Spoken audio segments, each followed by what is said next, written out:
Bom dia, pessoal. Sejam bem-vindos. Um abraço. Tá dando para ouvir direitinho?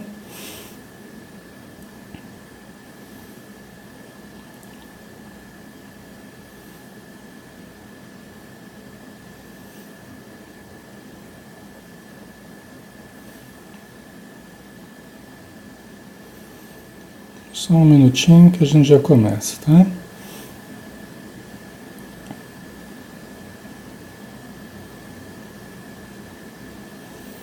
Ok, né? Tá dando para ouvir bem.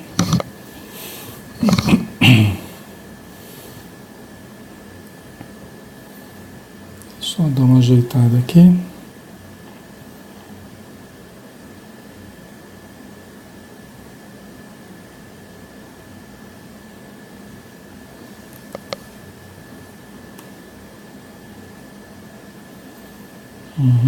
Tá joia.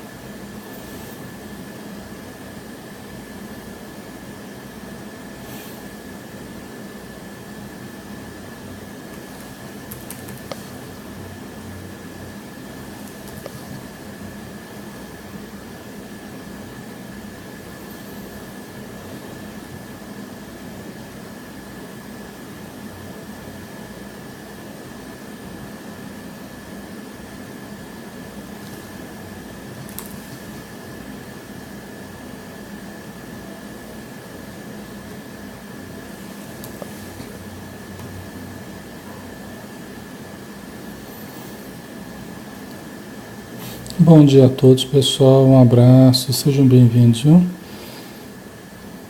Mais um minutinho a gente começa, tá bom?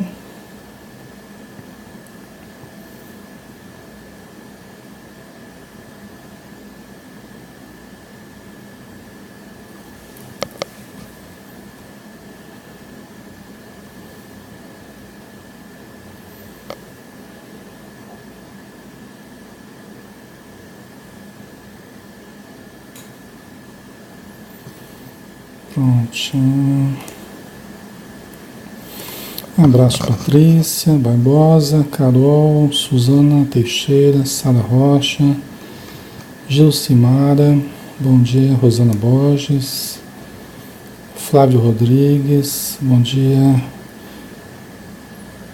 Josi Schneider, Alice Matalo, Vera Ribeiro, bom dia, Silvana Vieira, Neuza Cunha, Carlos Penite, Francisca Paiva, Carla Lustosa, Sara Lúcia, Fernanda Peixoto, bom dia, Cláudia Prado, Wellington de Paula, Marília Pereira, bom dia, André Luiz, Marcelo Cavalcante, Neuza Cunha, Rosângela Paula, Lin Mariano, Cristiano Gonçalves, Marco Bala, Neiva Matos, Ivone Silva, Marília Pereira, Jorge Marcos, bom dia, Cristiano Gonçalves, Maria das Graças, Lenise Vilas Boas, Ana Vitor. Muito bom dia, pessoal. Meu nome é Alexandre Xavier de Camargo, aqui de Campina Grande, na Paraíba, tá? Nós somos ligados ao trabalho da Sociedade Espírita Maria de Nazaré, tá? Quem morar aqui pertinho, quiser nos conhecer, de vez em quando vem gente de longe também nos conhecer aqui, né?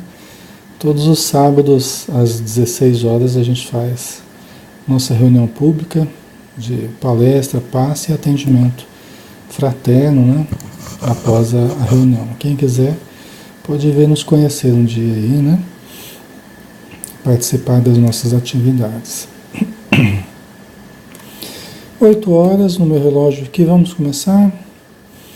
Então vamos fazer uma prece, né? Elevando o pensamento ao nosso Mestre Jesus, rogando: Senhor, abençoa-nos em mais um dia que temos pela frente como uma maravilhosa oportunidade de aprendizado, de melhoria, de convivência, que nós temos a capacidade de compreender, de perdoar, que temos a capacidade de analisarmos mais profundamente a existência, abstraindo um pouco do campo imediatista, do campo superficial e adentrando a visão mais profunda do espírito imortal. Abençoa todos que estão conosco no plano físico e também no plano espiritual. Todos os irmãos que se aproximam de nós, necessitados, que possam encontrar a Tua presença, Senhor. Os Teus sentimentos, os Teus pensamentos, as Tuas palavras, o Teu acolhimento. E que a Tua luz permaneça sempre conosco. Que assim seja.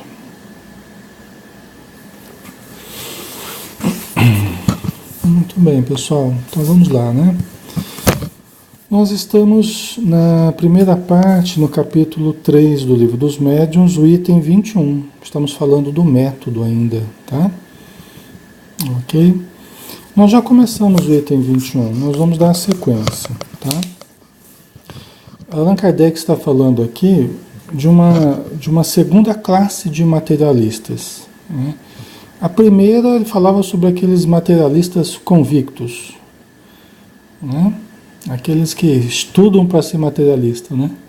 Estudam para ser negativistas com relação às coisas do espírito, tecem, constroem todo um raciocínio, toda uma ideologia, né? Para serem materialistas, né? A primeira classe, né? A segunda classe, bem mais numerosa, são daqueles nem tão convictos assim, né?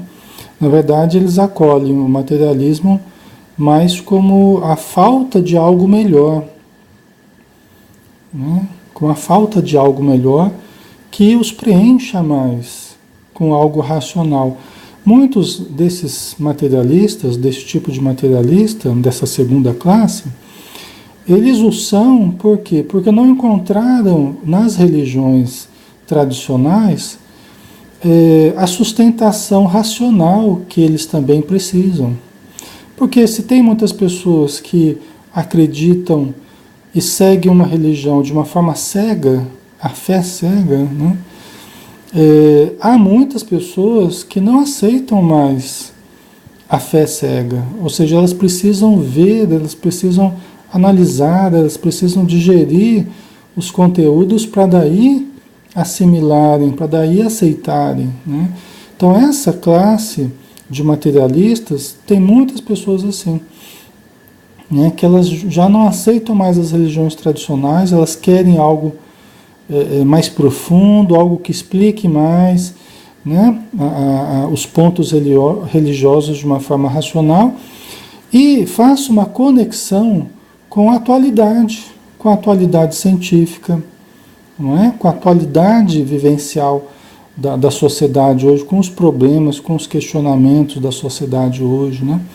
Então, essa é a condição dessa segunda classe de materialistas, né? Ok? Então, vamos lá, vamos continuar aqui, né? Aos primeiros, ou seja, aos materialistas convictos, não falem de revelação, nem de anjos, nem de paraíso, pois eles não compreenderiam. Procurem se colocar no terreno em que eles estão e mostrem que as leis da fisiologia são impotentes para explicar tudo. O resto virá como consequência, né? Quer dizer, aos primeiros, né, os materialistas convictos, a gente não deve falar sobre coisas que podem parecer ilusórias, que podem parecer fantasiosas, né? Não falemos de coisas muito transcendentes que eles não vão aceitar, não vão compreender, né? Eles não têm base para isso. Nós devemos colocar as situações em que o materialismo não explica, que a ciência não explica, que a fisiologia não explica. Ela é impotente para explicar certos fenômenos orgânicos e até certos fenômenos emocionais, mentais, né? E que muitas vezes a religião, né, e o espiritismo entra com muita propriedade, falando a respeito da interferência dos espíritos, né? Mas para essa classe de materialista não adianta falar muita coisa a princípio dos espíritos. É mais interessante demonstrar como que a ciência é impotente, como que o materialismo é impotente diante de certas questões. Porque isso já vai gerar um questionamento, né? Pelo menos vai colocar a pessoa diante de uma situação em que ela vai sentir uma certa impotência, né? E essa impotência é importante para que a pessoa possa buscar algo mais. É importante que a gente se sinta impotente diante de algumas situações, porque aí a gente busca algo que nos dê uma condição melhor, né? Muitas pessoas buscam a religião, buscam o espiritismo, porque elas se sentiram impotentes diante de certos problemas na vida. Isso é quando o orgulho cede, porque um dos maiores entraves para nós, pessoal, é o nosso orgulho. Nosso orgulho nos cega muito, né? E aí quando a gente se sente impotente diante da vida, aí o nosso orgulho ele vai cedendo, né? E aí a gente vai buscando a potência. Quem que é a potência máxima? É Deus, né? Então às vezes é importante a gente se sentir impotente para a gente buscar a potência máxima, que é Deus, né? Aí é quando começa a surgir uma certa humildade, né? Isso é muito importante para a gente buscar, para a gente encontrar mais algo mais além, né? O orgulho nos impede de avançar no terreno do conhecimento. A humildade faz com que a gente consiga avançar muito nesse terreno, né? Quando a incredulidade não é um preconceito, a situação é muito diferente. Porque nesse caso, o materialista ainda acredita em alguma coisa, e essa crença, por menor que seja, permanece como um germe em estado latente, sufocado pelas ervas daninhas. É o segundo caso, né? É o caso do materialista que não é convicto, né? Mas é aquele materialista que ainda acredita em algo, ainda tem esperança em algo superior, tem esperança em algo transcendente, só que está meio sufocada. Essa ideia, essa esperança ainda estão meio sufocados dentro dele pelas ervas daninhas. Por quê? Porque a gente recebe muitas informações desencontradas, né, que funcionam como ervas daninhas ali, sufocando aquela crença, aquela fé incipiente, né, aquela fé rudimentar, mas que existe, que está ali dentro da pessoa aguardando, né? Portanto, basta uma faísca para reanimar a crença. É o caso do cego a quem se devolve a visão e que fica feliz por tornar a ver a luz. É o caso do náufrago a quem se alcança uma tábua de salvação. Tá? Então, né, quer dizer, a pessoa que fica feliz quando ela encontra algo racional, algo profundo, algo que explique as suas dores, que explique os fenômenos na sua vida, as suas dificuldades. Aí a pessoa começa a ver o sentido na vida, o sentido na dor, o sentido nas provas da vida, né? E isso é muito importante. Tem muitas pessoas que, diante das provas na vida, das dores, a pessoa ela envereda por um caminho de negação, por um caminho de incredulidade em Deus, incredulidade na vida, né? Isso é muito ruim.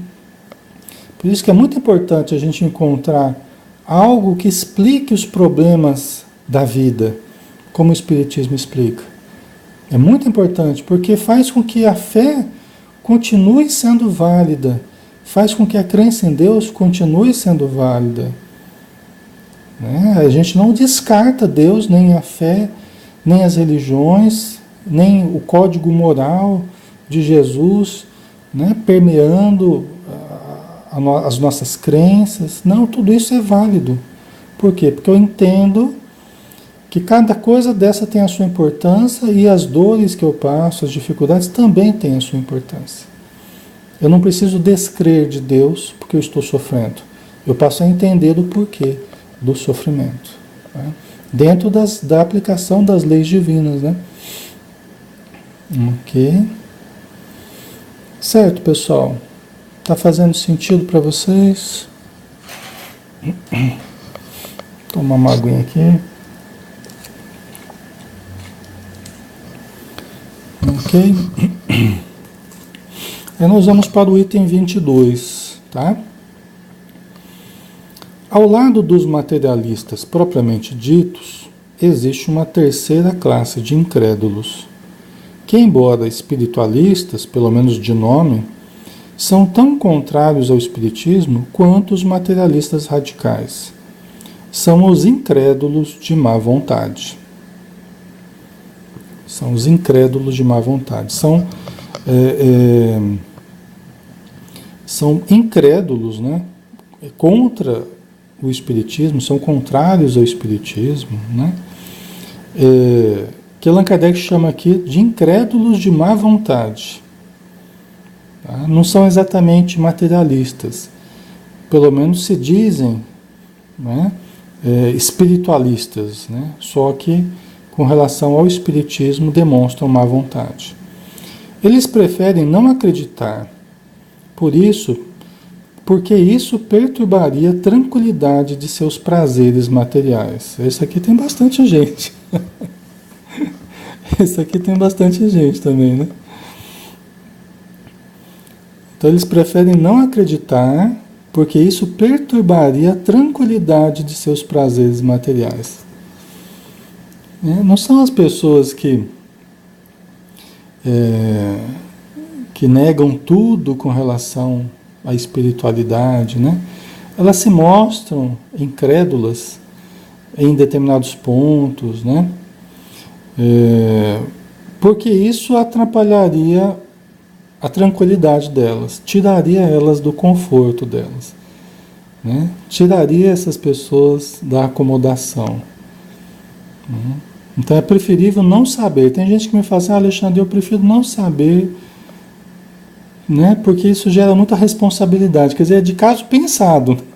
A pessoa deixa, ela não quer saber, não quer ter contato, para ela continuar com a consciência anestesiada ali, né? E ela sabe disso, que é de caso pensado, né? Que ela sabe que vai haver um despertamento, e o despertamento leva a uma mudança de atitude. A pessoa é desafiada a mudar de atitude, né? Então, ela já sabendo disso, ela não quer acreditar, né? Ela não quer entrar em contato, né? Geralmente são pessoas que têm uma vida muito boa, entre aspas, né? Estão usufruindo do materialismo, usufruindo dos prazeres, do dinheiro, do sexo. Não que a gente não possa usufruir, né? Só que são pessoas que estão bastante acomodadas no seu modo de viver, nas delícias da família, né? Dos prazeres das viagens, né? Das festas. E não que isso tudo seja ruim ou negativo, mas é que a pessoa não quer nada que atrapalhe esse estilo de vida dela. E, na verdade, a pessoa está certa, de certo modo. Por quê? Porque uma consciência maior, né, um aprofundamento, vai fazê-la se sentir mais responsável pelo próximo, de ter que ajudar mais, de ter que se dispor, de participar mais, de se envolver mais. Isso é um fato. Tá? Isso é um fato. Agora, ela está errada porque a vida não foi feita para... Aqui não é um parque de diversões. A Terra, a gente não veio para a Terra para viver numa experiência de parque de diversões, né? O jardim da infância. Não. A nossa vivência aqui é muito mais associada a estudo e trabalho do que propriamente às diversões, embora as diversões também tenham o seu espaço. Também o lazer tem o seu espaço, também a família tem o seu espaço, também, né, o sexo tem o seu espaço, as viagens, as festas têm o seu espaço, né? Só que passam a concorrer com as buscas metafísicas, com os trabalhos de caridade, com os trabalhos de estudo, com as reuniões mediúnicas, não é? Então, às vezes a pessoa tem até uma concepção errada. Ela acha assim, que buscando a espiritualidade, buscando o espiritismo, ela não vai ter mais prazer na vida. Ela não vai ter mais... Eu acho que vai ser um eterno sacrifício e não é assim. O prazer na vida tem mais a ver com a nossa capacidade de extrair o prazer da vida. O prazer que a gente possa experienciar está mais associado com a nossa capacidade de extrair o prazer em tudo que a gente faz. De repente, ir numa reunião pública se torna um prazer, encontrar os amigos na casa espírita se torna um prazer. Participar de uma reunião mediúnica se torna um prazer. Participar de uma atividade assistencial, de visita aos necessitados, se torna um prazer. Né? Então, a gente não deixa de ter prazeres, só que a gente passa a ter outra espécie de prazeres, aliás, muito mais recompensadores. Né? Então, mas nessa classe de incrédulos, então a gente vê essas pessoas que não querem sair do seu âmbito restrito, da sua estrutura restrita, em que ela vive uma certa acomodação, um certo prazer, e ela não quer abrir mão disso. Né? Nós respeitamos, né? A vida permite que a pessoa faça essa escolha. Só que a gente tem que lembrar que tudo tem um custo e um benefício. Né? Tudo tem um bônus e um ônus. Né? Então, esse tipo de vivência que a pessoa foge do conhecimento, foge da crença, para se manter no âmbito restrito, ela vai dificultar o avanço dela, ela vai dificultar a evolução dela. Vai ter mais dificuldades, talvez não a princípio, mas depois ela começa a ter mais dificuldades. É a pessoa que mais para frente vai correndo à casa espírita porque um filho ou um marido ficou muito perturbado, ou a própria pessoa ficou muito perturbada, e aí a dor vai buscá-la. Aí a dor vai buscar a pessoa. Por quê? Porque ela não soube ir pelo amor, não soube ir pela boa vontade, pela caridade. Então aí ela vai pela dor. Né? Aí ela vai para tratar alguém, aí ela vai para se tratar. É justo. Né? Se for preciso que seja assim, será assim. Né? Porque a vida ela tem esses mecanismos para trabalhar dentro de nós. Mas aí, né, às vezes a pessoa vai chorando, né? Às vezes ela vai sofrendo. Não precisava ser assim, mas às vezes tem que ser assim. Né? Ok, pessoal? Então aí vamos para o item 23, né? Ah, tá, peraí. Tem um pedacinho que eu não terminei, do 22 ainda, né?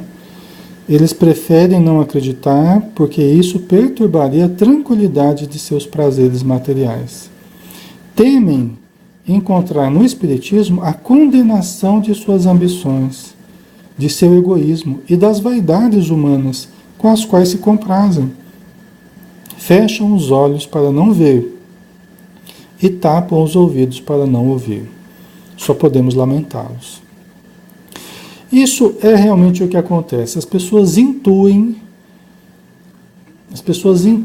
elas percebem já, pelo que elas têm visto na internet, nos livros, tá, que em se aproximando dessa crença, em se aproximando desse conteúdo, elas vão ser desafiadas a mudar de conceito. Então, se a pessoa acredita no aborto, se a pessoa fala, né, do aborto para todo mundo, ensina que o aborto é a melhor técnica para a mulher, não sei o quê. E aí ela começa a ler alguma coisa, começa a ver alguma coisa. Opa, peraí. Já estão falando contra o aborto aqui no Espiritismo. Já estão falando, deixa eu ficar longe disso porque eu não quero mexer nessa minha estrutura de conceitos. Né? Não quero mexer nessa minha estrutura. Aí a pessoa já fica meio ressabiada, né? Às vezes começa até a falar mal do Espiritismo e tal, porque no fundo ela tem alguns pontos que ela prefere manter dentro do âmbito dela, de conceitos dela, né? A respeito de várias coisas, né? A respeito de várias coisas aí. O modo como ela lida, né, com o dinheiro, o modo como ela lida com a convivência com as pessoas, né? O modo como ela trata as pessoas. Aí tem várias questões que ela se veria desafiada a mudar, né? Ok? Aí o item 23. Apenas para mencionar, vamos citar uma quarta classe de incrédulos, a que chamaremos de incrédulos interesseiros ou de má fé. Estes sabem muito bem o que há de certo no Espiritismo, mas o condenam de modo ostensivo, apenas por interesse pessoal. Não há nada a dizer sobre eles, assim como não há nada a fazer com eles. Então veja bem, aqui, essa quarta classe de incrédulos aqui que o Allan Kardec coloca, incrédulos interesseiros ou de má fé. Aqui a gente pode entender assim, né? É aquele mecanismo de defesa, em que eu passo a acusar aquilo que eu sinto que me ameaça, né? Aquilo que está me ameaçando. Tem elementos dessa quarta classe nos outros também, tá, pessoal? Não dá para a gente separar um do outro assim tão exatamente. Não é uma matemática aqui, tá? O Allan Kardec, ele olhou, ele analisou, ele tentou classificar, mas não é que é uma coisa matemática, tá? Então nós temos elementos de um no outro também, porcentagens, vamos dizer assim, né? Então, incrédulos interesseiros ou de má fé. Então, até como um mecanismo de defesa, eles passam a atacar aquilo que eles sentem que pode ameaçá-los. Tem muita ligação com essa terceira classe aí, né? A pessoa passa a atacar aquilo que ela sente que vai ser uma ameaça a ela. Na verdade, a gente faz isso com tudo que é crença nova que a gente acha que vai ameaçar a gente. A gente costuma fazer isso. Atacar aquilo que é novo, né? Porque a gente tem medo de nos tirar da acomodação. A gente tem medo da mudança. Tá? Por isso que Jesus foi morto até devido a isso, né? Quer dizer, houve um movimento de ofensiva. Por quê? Porque a mensagem que ele trazia era uma mensagem que ameaçava, entre aspas, né? Ameaçava o interesse de muitas pessoas. Então elas partiram para o ataque, né? E com profunda má fé, com profundo interesse, né? Interesse pessoal, egoístico, né? Personalístico. Tá? Ok. Certo, pessoal? Aí o Allan Kardec falou, não há nada a dizer sobre eles, assim como não há nada a fazer com eles, né? Quer dizer, quando a pessoa demonstra tamanha má fé, por isso é que Jesus bateu tão de frente com os fariseus, né? Que eram os que estavam mais incomodados com a presença dele, pelos interesses que eles tinham comerciais, pelo status que eles usufruíam, né?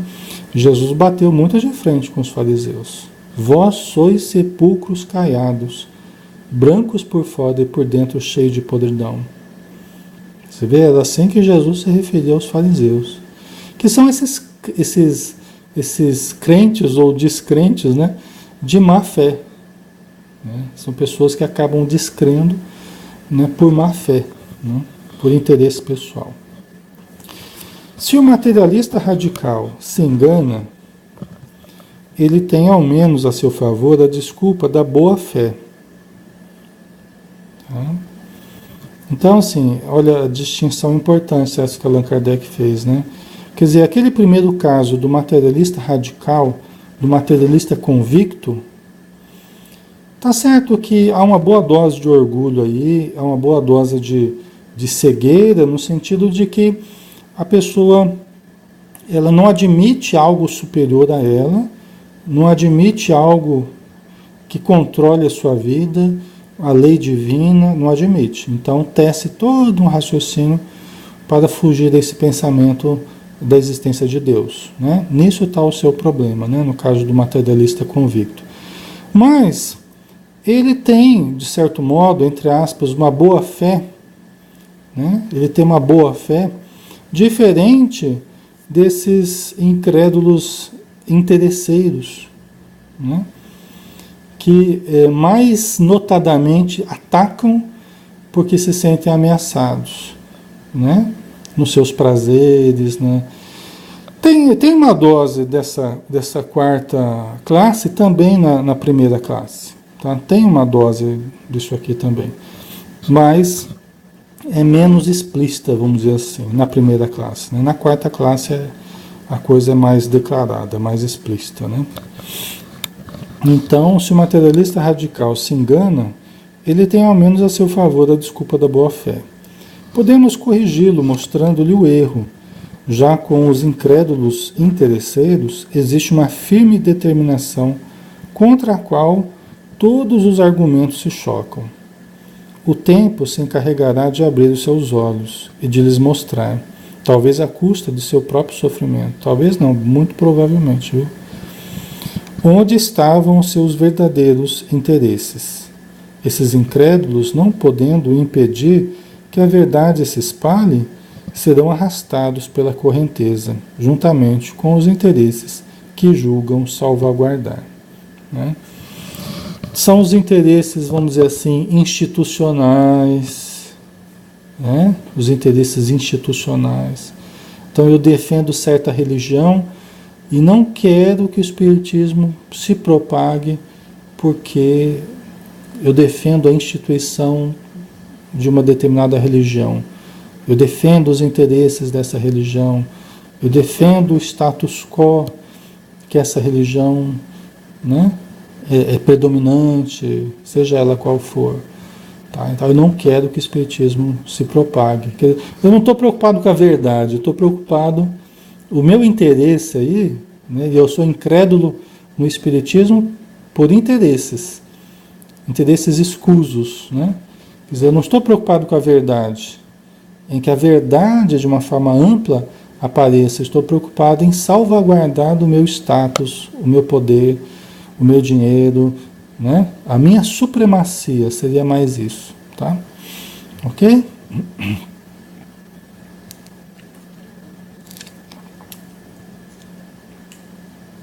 Às vezes nas reuniões mediúnicas a gente conversa com espíritos ligados a outras religiões, espíritos obsessores, espíritos que estão em estado de revolta, de conflito no plano espiritual, que vêm nas reuniões mediúnicas nos ameaçar, né, por estarmos conversando com os espíritos. Parece até contraditório, né? Por estarmos numa casa espírita, por estarmos propagando esses conhecimentos. Então, espíritos ligados a outras religiões que viveram no contexto de outras religiões, passaram a vida defendendo outras religiões e ainda no plano espiritual estão defendendo. E vêm as reuniões mediúnicas nos ameaçar os trabalhos, né? Dizendo que nós estamos equivocados, que nós não deveríamos estar conversando com os mortos, que nós não deveríamos estar, né, propagando essa ideia, esse equívoco do espiritismo e tal.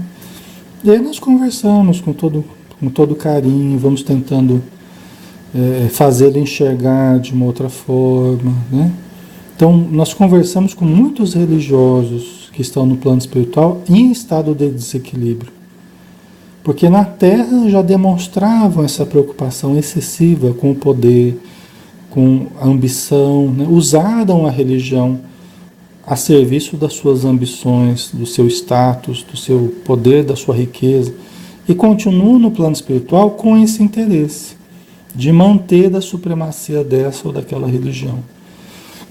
E vem no espiritismo uma ameaça. Vem nas reuniões de desobsessão uma ameaça aos seus planos de dominação, ainda agora do plano espiritual. Vocês entendem, pessoal? Então isso acontece, por vezes a gente lida com essa situação, tá? Ok? Então vamos para o item 24, né?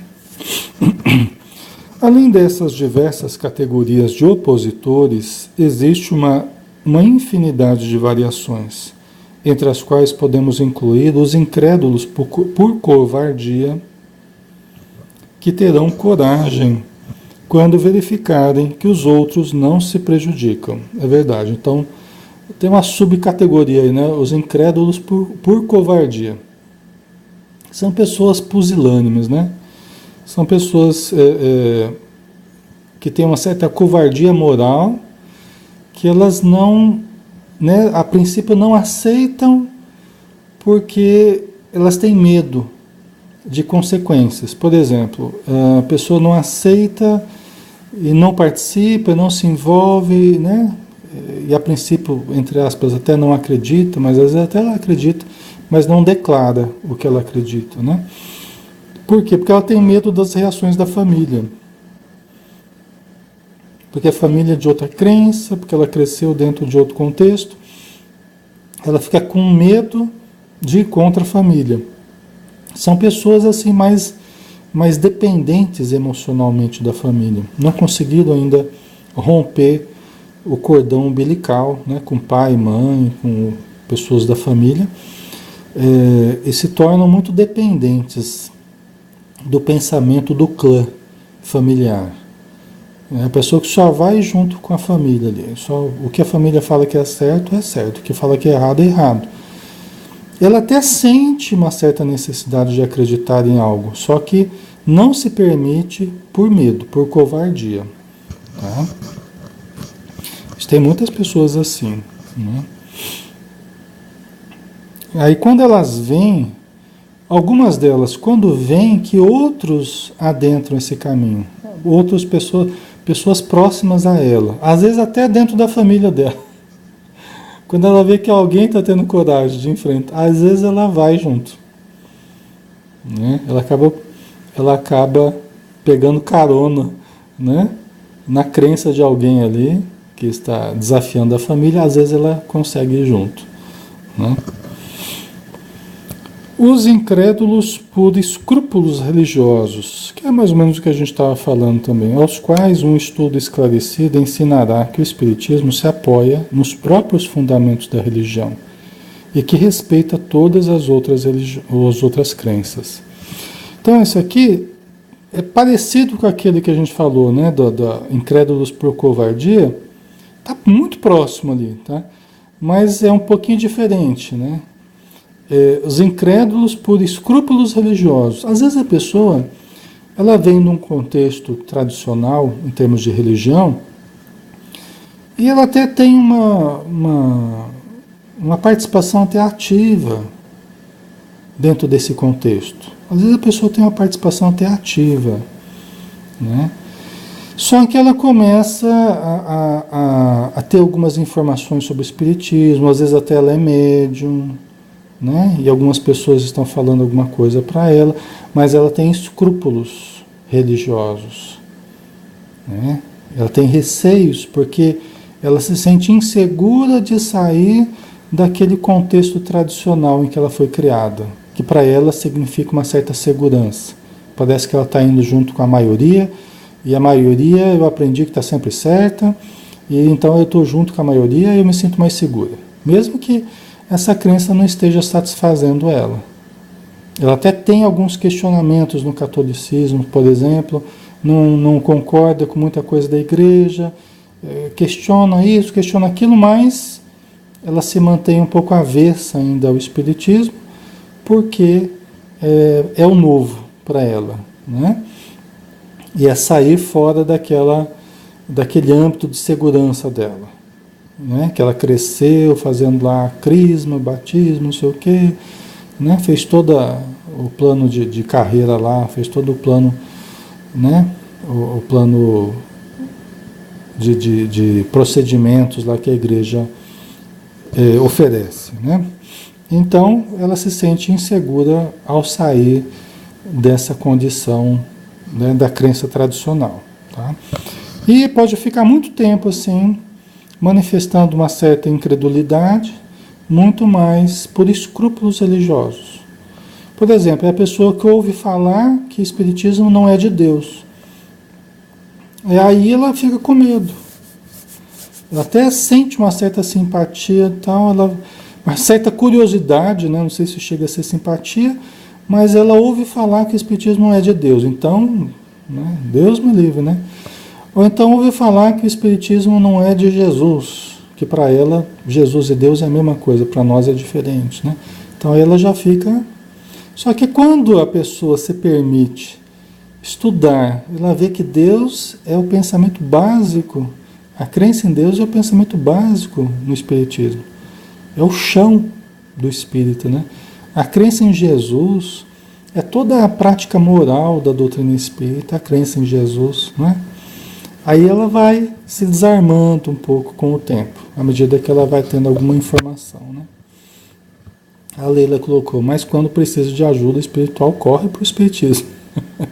Então, é aquele caso que a gente está falando, né, Leila? Quando a coisa aperta, a mediunidade surge, quando, né, perde um parente, né, às vezes perde um familiar, e aí não consegue a consolação na crença tradicional, aí busca o entendimento da vida espiritual que o Espiritismo fornece, né? Então, mas é justamente através disso que a vida vai nos amadurecendo, né? Muitos de nós que estamos na doutrina espírita, né? Eu nessa vida não passei por outras religiões, eu sempre estive no conceito espírita, né? Dentro da doutrina espírita. Mas muitos de nós procedemos de outras religiões, né? A maioria já estivemos em outras crenças, né? É muito provável, né, que estivemos dentro do catolicismo, dentro do protestantismo, dentro do budismo. É muito provável que já tenhamos perambulado aí algumas crenças dentro do hinduísmo, em outras encarnações, e às vezes até mesmo nessa encarnação, né?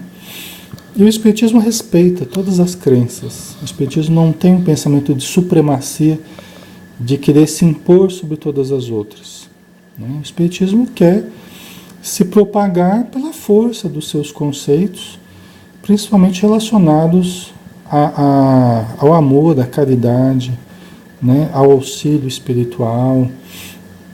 O Espiritismo traz uma proposta de conhecimento que ela na verdade tem sido absorvida por toda a população. Os conceitos espíritas, até o modo de falar espírita, a gente percebe ao longo das décadas, a população vai absorvendo o modo de falar espírita. Um exemplo disso é a pessoa diante de uma certa dificuldade. É muito comum as pessoas falarem assim, o que eu fiz na outra encarnação? Devo ter feito alguma coisa errada, né? Para estar passando por isso, né? Então, são modos de falar que a gente vê claramente que ao longo das décadas, né, a população ela vai absorvendo certos conceitos, como, por exemplo, o conceito de reencarnação, a lei de causa e efeito, né?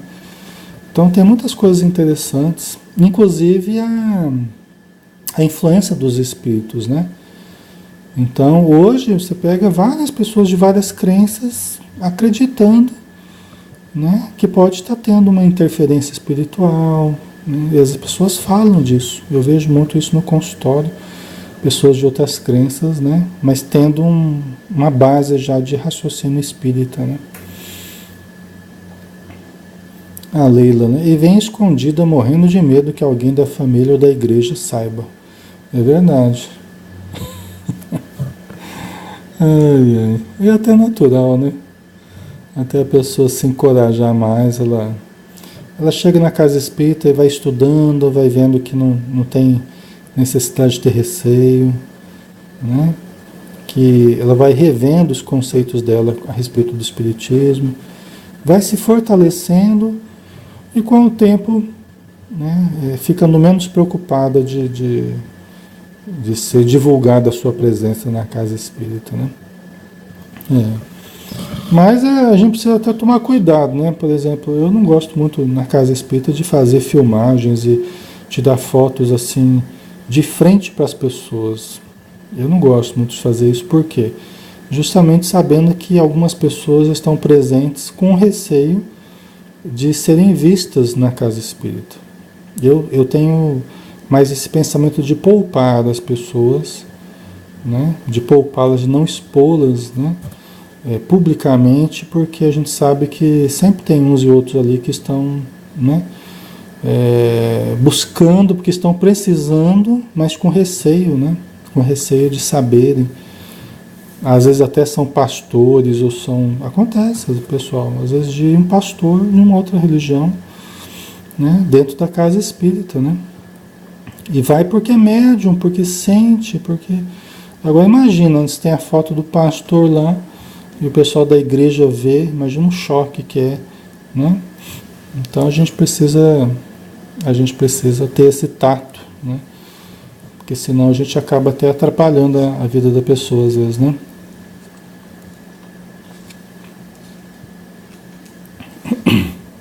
Ok? Então vamos lá.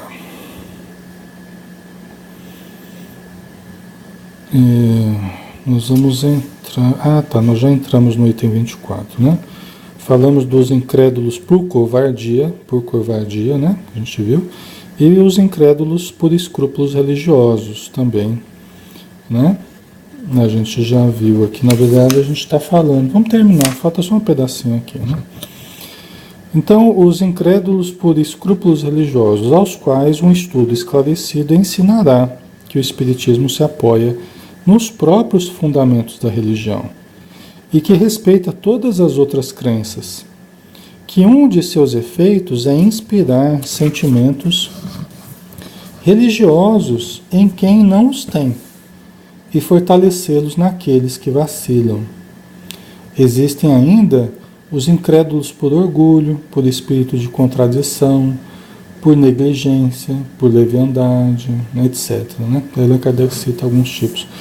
Mas os incrédulos por escrúpulos religiosos, às vezes a pessoa, por exemplo, a gente é ligado à Sociedade Espírita Maria de Nazaré, né? Há muito tempo que a gente trabalha muito ligado a Maria de Nazaré. O trabalho muito forte com suicidas, por exemplo, né? Maria de Nazaré trabalha muito com suicidas.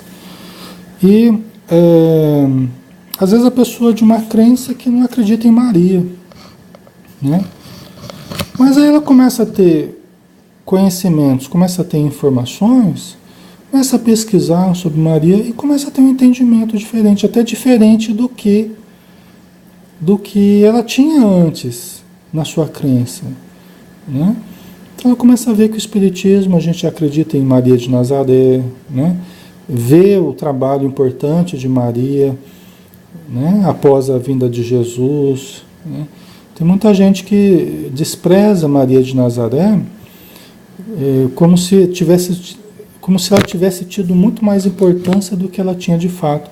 E, na verdade, a gente vê no livro Paulo e Estevão, de Emmanuel, né, através do Chico, a importância que teve Maria, né, a importância que teve Maria na história do cristianismo.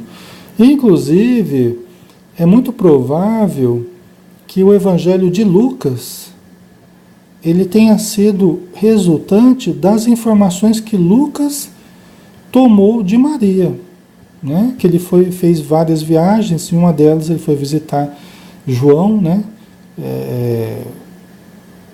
O evangelista, né? Que morava junto com Maria. Eles foram morar na ilha de Éfeso, né?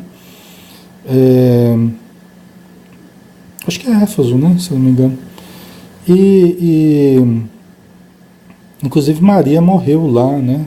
Nessa ilha e tal. E Lucas teria, a pedido de Paulo de Tarso, teria ido beber das informações de Maria, né? E tudo leva a crer que o Evangelho de Lucas é resultante das lembranças de Maria. Inclusive o Evangelho de Lucas é o que mais fala sobre Maria de Nazaré, sobre os períodos, o nascimento de Jesus, né? Toda aquela fase ali anterior e na época do nascimento, é o que mais fala dos evangelhos e o Evangelho de Lucas, né? O que dá mesmo a entender que Lucas foi buscar informações em Maria, né? Então, às vezes a pessoa tinha essa prevenção, vinda de outra religião, às vezes os evangélicos têm prevenção com Maria de Nazaré, né? E aí começa a estudar e começa a ver, puxa vida, né? Então Maria foi importante e tal. Então, muita coisa vai se desfazendo, muitos preconceitos vão se desfazendo, muita coisa bonita vai surgindo, né, no entendimento. E essas descrenças aqui, elas vão devagarzinho desaparecendo, né, com o tempo, com os sofrimentos para alguns, com o raciocínio para outros, né? Essa incredulidade vai se dissolvendo, né? Em contato com a crença espírita, em contato com a mediunidade, tá? Ok? Pessoal, eu vou ter que parar agora por questão de praticidade do meu horário aqui, tá? Então não tem condição de ir até as 9, né? Então vamos dar uma paradinha e semana que vem a gente continua, tá? Lembrando que amanhã, sexta-feira, a gente tem o livro Entre a Terra e o Céu, ok? Então todos estão convidados às 20 horas, fora do horário de verão, às 21 dentro do horário de verão, tá bom? Então vamos fazer a nossa prece, né? Senhor Jesus, que o Senhor nos abençoe mais um dia, que vamos trabalhar, que vamos estudar, que vamos conviver e que poderemos amar, compreender e servir. Abençoa todos que estão conosco e todos possam sentir as irradiações superiores do plano espiritual a lhes envolver o corpo e a alma, despertando em cada um, Senhor, o sentimento do amor e da fé, da compaixão e da dedicação ao bem. Que os bons espíritos nos inspirem, que o nosso espírito protetor possa nos intuir para o bom caminho. Que assim seja. Muita paz a todos, pessoal. Fiquem com Deus. Um grande abraço. Até mais.